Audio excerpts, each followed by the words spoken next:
Good evening. It's Thursday, the 19th of June, and here's what's making news around the world on World News Tonight. Regional escalation. Israel strikes key Iranian nuclear facilities amidst rising tensions.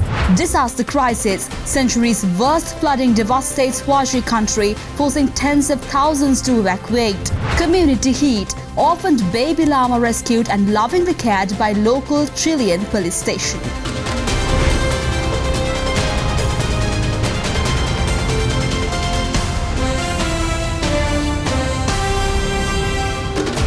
From Colombo, this is World News Tonight with Amarsha Fernando. Good evening once again. Tonight we start off with breaking news as Israel launched airstrikes targeting Iran's Natanz, Ifshan and Iraq nuclear facilities, but later clarified Bushehr was not hit. The IAEA confirmed no radiation spikes amidst escalating tensions and global concern over the strike's regional impact. Initially, Israeli military statements claimed strikes on Bushehr, Ifshan, Natanz and Iraq nuclear sites. However, officials later admitted the Bushehr strike was a mistake, confirming airstrikes only on Natanz, Ifshan and Iraq complexes. The clarification eased fears on environmental or maritime contamination near the Gulf. The Arab site near Kondabad houses a heavy water reactor capable of producing weapons-grade plutonium. The IAEA reports that while the reactor has been struck, it contained no nuclear material, reducing risk of radioactive fallout. Iran's ongoing reaction to redesign remains of sensitive global issues. The IAEA stated no damage or radiation increase was detected at Fordo to Kordabad, and off-site radiation at Ifshan and Natanz remains normal despite structural damage. As tensions rise, world leaders are calling for restraint while monitoring nuclear proliferation risks. President Trump is holding off on military action against Iran, focusing instead on diplomatic efforts to encourage the country to halt its nuclear program, including concerns about the Fordo nuclear facility. An Iranian missile makes it through the Iron Dome, making a direct hit, this time on a hospital in the southern Israeli city of Beersheba. Inside, there's panic. Medical staff run through the shattered corridors, dodging pieces of glass on the ground. Outside, smoke and dust from the blast still hangs in the air. Iranian state media claiming the main target was an IDF command next door. The attack just hours after Israel hit an Iranian heavy water reactor in its latest wave of strikes. It's now been 6 days since Israel first attacked Iran's nuclear facilities. The fighter jets are striking operatives who are trying to return and take out ammunition from sites that were previously targeted. Donald Trump today saluting America, gifting the White House a 22-metre tall flagpole. Still keeping mum on whether the United States will strike Iran. I may do it, I may not do it. I mean, nobody knows what I'm going to do. There are reports in private the president has approved attack plans provided by the Pentagon. The Wall Street Journal writing Trump hasn't given the final go-ahead in the hopes Tehran agrees to abandon its nuclear aspirations. But the US is continuing to move military aircraft and warships to the region as Iran's supreme leader rejects the demands from Washington, D.C. to surrender. The damage to America, if it gets militarily involved, would be an irreparable damage. They should not dare to threaten Iran. We will do whatever necessary. In the Oval Office today, Donald Trump claimed there are signs Tehran could be willing to talk as he works to convince the country to make a deal. Iran cannot have a nuclear weapon. I've been saying it for a long time, and I think they were a few weeks away from having one. But the prospect of American intervention is dividing Trump's base. MAGA supporter and media personality Tucker Carlson clashing with a Republican senator. How many people live in Iran, by the way? I don't know the population. At all? No, I don't know the population. You don't know the population of the country you seek to topple? You don't know anything about the country. You're the one who claims they're not trying to murder Donald Trump. The world still watching and waiting. I like to make the final decision 1 second before it's due, because things change. I mean, especially with war. Torrential rains from Typhoon Wu-Tip and seasonal monsoons have caused severe flooding and landslides in southern China's Guangdong province. Over 68,000 residents were evacuated in Huaji country as rescue teams work to evacuate people from submerged areas. Torrential rains fueled by Typhoon Wu-Tip and the seasonal monsoon have wreaked havoc across southern China, particularly in Guangdong province. The relentless downpour led to widespread flooding and dangerous landslides, severely impacting urban and rural communities alike. Authorities declared emergency responses as water levels rapidly rose, overwhelming drainage systems and submerging streets, vehicles and homes. In Huaji County, one of the hardest hit areas, more than 68,000 residents were forced to evacuate as floodwaters inundated entire neighborhoods. Footage showed rescue teams using rubber dinghies to reach stranded residents trapped inside flooded buildings. Local government officials coordinated evacuation efforts to move people to safer ground and emergency shelters, prioritizing vulnerable populations. Meanwhile, in Maoming City, residents sought refuge at designated evacuation centers amid ongoing heavy rains. The situation worsened when a landslide struck a nearby village, burying parts of it under mud and debris. Rescue workers have been deployed to search for survivors and clear blocked roads, while authorities continue to monitor weather conditions and issue warnings for further rainfall. For the first time under President Lee's administration, South Korea, the United States and Japan conducted combined air drills off Jeju Island. The joint exercise aims to strengthen trilateral security cooperation amidst growing concerns over North Korea's nuclear and missile threats. The air drills involve 2 South Korean F-15K fighter jets and 6 US F-16s, as well as 2 Japanese F-2s, showcasing the participating countries' advanced air capabilities. This marks the first such joint exercises since January, emphasizing renewed commitment under the South Korean leadership. The trilateral drills are part of ongoing efforts to enhance security coordination and readiness in response to North Korea's accelerating nuclear program and ballistic missile developments. Officials stressed that these exercises send a clear deterrent message and demonstrate the strength of the Allied partnership. The South Korean Air Force has indicated plans to continue regular 3-way military exercises, building on the firm alliance between Seoul and Washington while deepening defense ties with Tokyo. The cooperation aims to ensure stability and peace in the increasingly volatile East Asian region. A massive eruption of Mountain Levatobi in Indonesia sent ash miles into the sky, grounding 87 flights and prompting evacuations. Authorities remain on high alert as volcanic activity disrupts travel and unsettled residents in the seismically active region. This morning, a striking plume of volcanic ash and smoke looming over Indonesia. The massive eruption soaring miles into the sky and blanketing nearby villages and volcanic debris. In the shadow of the ominous mushroom cloud, visible for 100 miles around, authorities placing the area on high alert and evacuating villagers. At an airport on the popular resort island of Bali, something not often seen on U.S. departure boards, dozens of flights canceled or delayed due to volcano.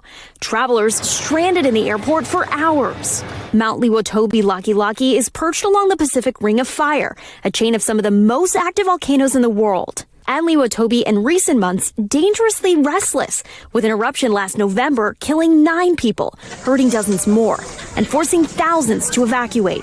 So far, no casualties reported during this round of activity, but Indonesia's geologic agency warning nearby residents about possible rivers of lava that could be triggered by heavy rainfall. This year, volcanoes blowing up travel plans around the world.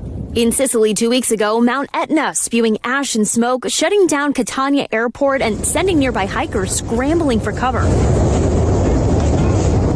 Although earlier this year, skiers took to the slopes on the same volcano, racing the lava down the mountainside. And in Iceland, a volcanic eruption in April, forcing residents and tourists alike to evacuate. But even in this part of Indonesia, where volcanoes are part of everyday life, this eruption leaving residents shaken. This is the first time I have seen an eruption this big. In a land shaped by fire, nature showing it can still surprise and terrify. Hundreds of CFMEU members marched through Brisbane in a last-minute protest against the forced administration of the union's construction division. The demonstration disrupted traffic and highlighted ongoing tensions between union members and the federal government over union autonomy and workers' rights. You won't do what you tell me! You won't do what you tell me! Setting the tone for a surprise, unauthorised rally in the middle of busy Brisbane. Hundreds of members of the CFMEU making morning commuters late for work while walking off construction sites across the city, all after yesterday's failed attempt to overturn the High Court's decision to send the union into forced administration. A performance of the haka before one so-called silenced official, former CFMEU National President Jade Ingham, parts the crowd like the Red Sea. Among more than 4 hours of speeches and chants, some among the group also directing their anger at members of the media.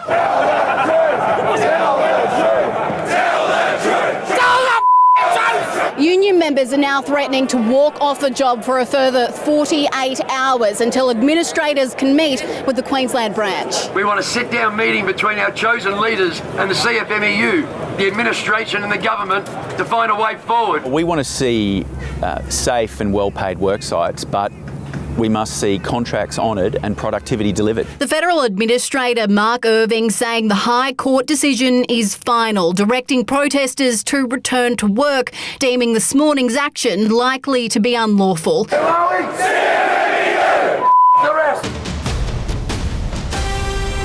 Time for a short commercial break now. We'll be right back.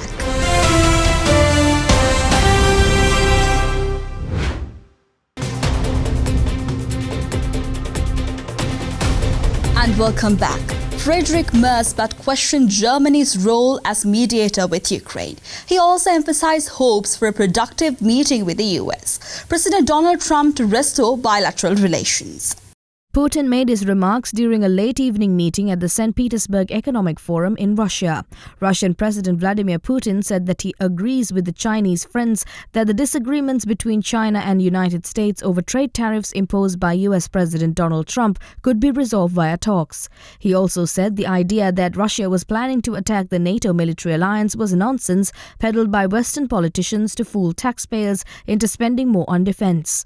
According to Putin, the potential meeting with US President Donald Trump should be well prepared and bring positive results that he hoped Washington would take steps to restore relations with Moscow. He also stated that Iranian society was consolidating around the Islamic Republic's leadership when asked if he agreed with Israel's statements about possible regime change in Tehran. Eyewitness footage captures SpaceX's Starship 36 exploding during a test in Brownsville, Texas. The company confirmed a major anomaly occurred on June 18th with no reported hazards to nearby residents. A federal review of SpaceX contracts is underway with intentions. The Starship 36, preparing for its 10th flight test, experienced a significant malfunction while on the test stand. SpaceX stated its Starbase team is working closely with local officials to secure the test site and ensure safety, reassuring the public that there is no danger to surrounding communities. The incident adds to ongoing scrutiny of SpaceX, with the White House recently directing the Defense Department and NASA to review billions of dollars in contracts awarded to the company. The move follows public disputes between President Trump and Elon Musk, highlighting tensions over SpaceX's role in national defense projects. Pentagon officials are reportedly considering reducing SpaceX's involvement in a new U.S. missile defense system, reflecting broader concerns about the company's influence. Despite this, SpaceX remains a key player in aerospace innovation, with ongoing developments under close government watch. Brazil has declared its commercial portiflox free of highly pathogenic avian influenza after a 28-day observation period without new outbreaks. The country is now working on to resume chicken exports with trade partners.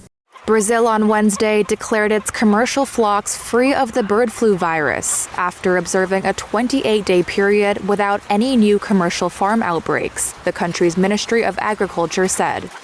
The world's largest poultry exporter began its countdown to disease-free status on May 22nd, following the complete disinfection of the farm where Brazil's only commercial outbreak was detected last month. China and other importers banned chicken imports from Brazil, which accounts for 39% of global chicken trade, pending measures to control the disease.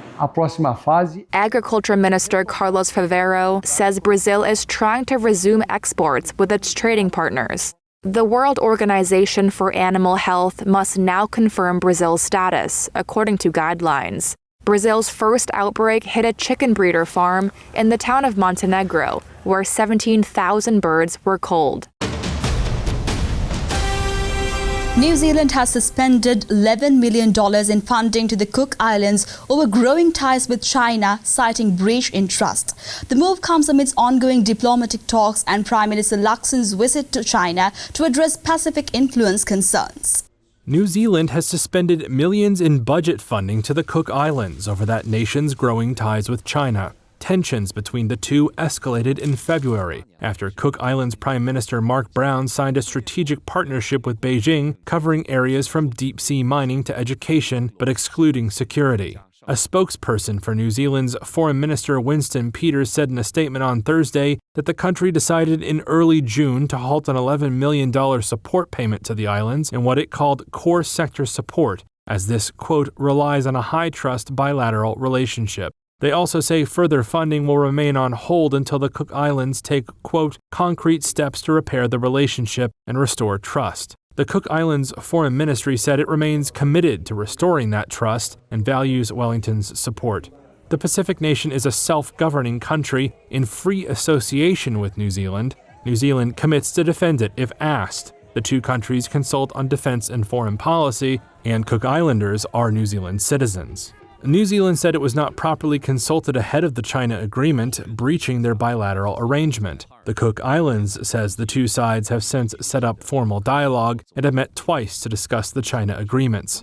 The funding freeze comes as New Zealand's Prime Minister Christopher Luxon visits China, where he's expected to raise concerns about Beijing's influence in the Pacific, including its deepening ties with the Cook Islands.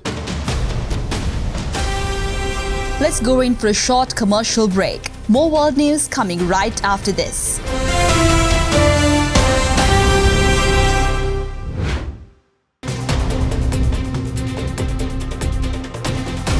And welcome back. In New Mexico, dramatic body camera footage shows a National Guard Black Hawk helicopter rescuing multiple people after serious canoeing accident in a remote area. The airlift operation unfolded swiftly after several victims were reported injured and stranded. A daring rescue on a remote part of New Mexico's Canadian River.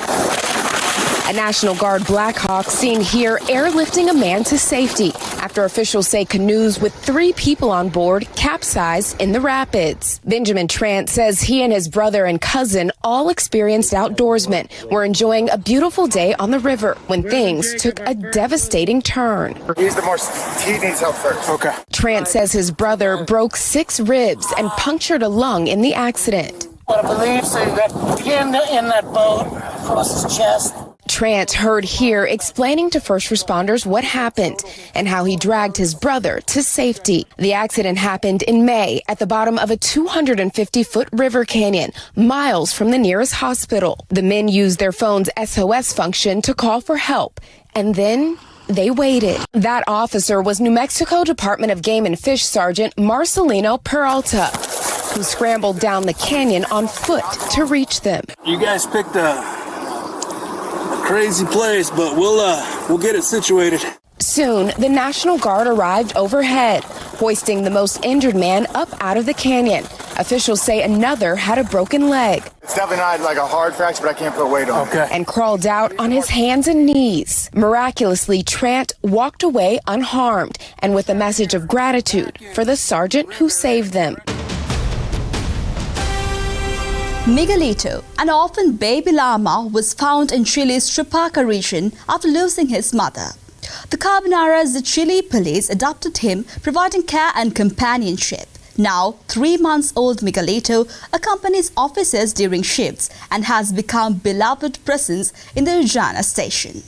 An orphan baby llama called Miguelito found a home at a police station in Chile's northeastern desertic region of Tarapacá. Police found the animal when he was 5 days old while visiting a local herder. His mother died during birth, and when no one else in the community could foster him, the station decided to take him in. His new family bottle feeds Miguelito, who is now 3 months old.